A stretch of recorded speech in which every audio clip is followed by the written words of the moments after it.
Until the laws change, the president is doling out these awards to get even with the media. The fake news awards have now gone viral. The shoe is on the other foot. But have things between the media and mighty leaders always been hunky-dory around the world?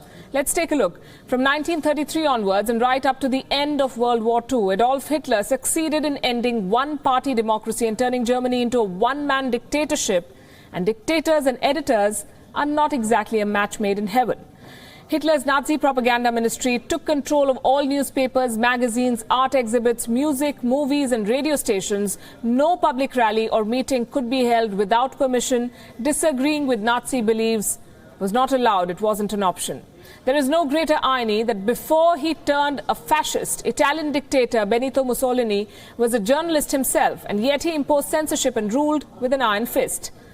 And yes, it's happened here in India as well. In light of a growing unpopularity due to inflation, unemployment and corruption in her government, former Prime Minister Indira Gandhi pushed the then president to impose an emergency.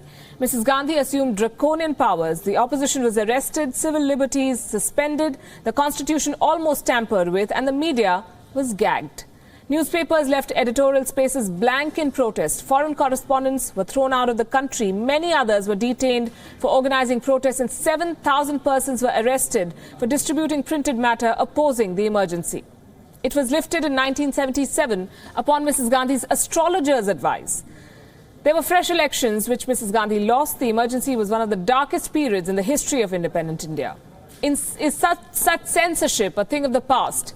Which are the world's most repressive nations as far as the media is concerned even today? According to the 2015 list compiled by the Committee to Protect Journalists, the 10 countries where the media continues to be censored heavily by the political leadership are Eritrea, North Korea, China, Ethiopia, Cuba, Saudi Arabia, Azerbaijan, Vietnam, Iran and Myanmar.